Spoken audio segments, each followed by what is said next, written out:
Hello, I'm Mike Earl with the SWAPA Safety Committee, and on today's episode of the SWAPA Probie to Pro video series, we're going to talk about several safety programs that we participate in jointly with Southwest. While you may remember us from new hire class, we wanted to remind you today of two very important safety programs, ASAP and FDAP. Section 20 of our CBA defines the safety programs where SWAPA and Southwest collaborate. As you can see in the first bullet, safety is of the utmost importance at Southwest Airlines. It is the mutual goal of both parties to encourage and foster a proactive reporting culture. What that means is that we acknowledge that pilots are human and are going to make mistakes. We want to make the operation better and safer by learning from those mistakes instead of taking a punitive approach. First up, let's start with a brief overview of FDAP, the Flight Data Analysis Program, also known as FOPA. FDAP is an aircraft-based safety initiative that records and analyzes flight parameters to enhance operational safety. Here's how it works. Within the program, company FDAP analysts review de-identified data and may forward selected events to SWAPA gatekeepers. These flagged events are then reviewed by SWAPA gatekeepers, your fellow pilots, who might reach out to talk through what happened on the specific event. For example, an unstable approach to gain insight into the human element in the event. Your insight helps us understand what was going on in the cockpit and contributes to making the system safer. There's a few important points to remember if you are ever contacted by a gatekeeper to talk about a FDAP event. 1. Talking to the gatekeeper is completely voluntary. 2. Gatekeepers work for SWAPA, not for the company. And 3, and this is big, FDAP is a non-punitive program. That means data collected through FDAP can't be used to discipline you. It's all de-identified before it's used to guide training or safety improvements. This is in line with FAA guidance under Advisory Circular 120-82, which outlines how programs like FDAP are designed to promote safety, not punishment. The bottom line, FDAP isn't out to get you. It's here to help you learn, improve, and make flying safer for everyone. If a gatekeeper calls, please consider taking the time to share your experience. Your perspective is valuable.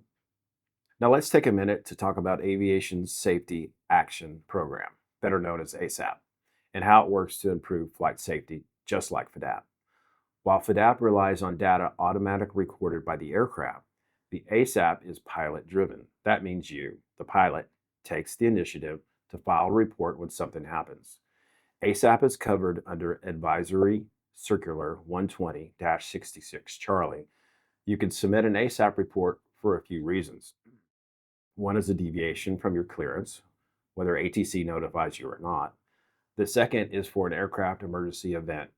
And the third is general safety concerns like ramp lighting at night, a potential GA aircraft traffic conflict at one of our smaller airports, or confusion with a procedure or checklist. Now here's how the process works. ASAP at SWAPA is part of a three-member team, often referred to as the three-legged stool, SWAPA, the company, and the FAA. Together we form what's called the Event Review Committee, or ERC. After you submit an ASAP report, the report is de-identified and placed in a queue for the ERC to read, investigate, and ultimately decide on how to handle the event.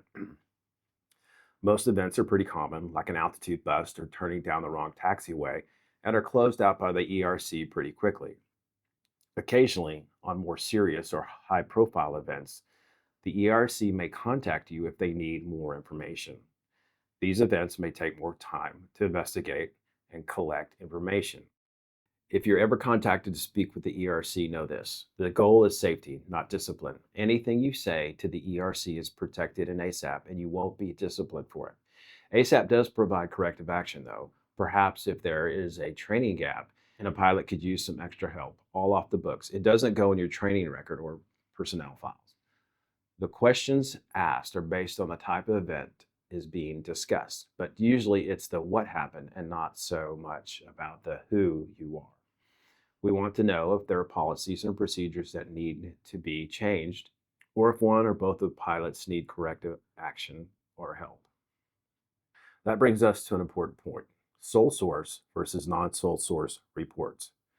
A sole source report means your ASAP submission is the only known record of the event. In other words, no one else, no data, no ATC, no report flagged the issue. With rare exceptions, sole source reports are accepted into the ASAP program and, in fact, are highly encouraged. The ERC and the company would have not been aware of a sole source event if the pilot hadn't taken the time to file a report. A non sole source report means the event is already known through another channel, say flight data monitoring or ATC report. These are still reviewed by the ERC, but they may also be documented outside of the ASAP process. That said, the company has been working toward a just culture approach, focusing on learning and safety rather than punishment, and we've seen real progress there. Lastly, there are limits to ASAP protection. Reports involving alcohol, intentional falsification, substance abuse, or criminal activity are not covered under the program and will be investigated by the FAA. Bottom line, if you make a mistake, report it. The goal is to learn from it and make our operation safer for everyone. You can file an ASAP via the ASAP app on your company EFB or via SWALive, My Work, Flight Ops, ASAP report. You can also call the ASAP hotline. Finally, there is an ASAP reporting page on the SWAPA app under Line Ops. Here you'll find a summary of recommended situations for filing and some information on the reporting procedures. We encourage you to read the ASAP event highlights and the safety digest. Reading the highlights is a great way to continue to increase your own knowledge and enhance your understanding of common risks we face here at Southwest. You can find them on Comply 365 Safety Communications. Please reach out to the Safety Committee if you have any questions on ASAP, FDAP, or any of the safety programs here at SWAPA. Thanks for watching today. Fly safely.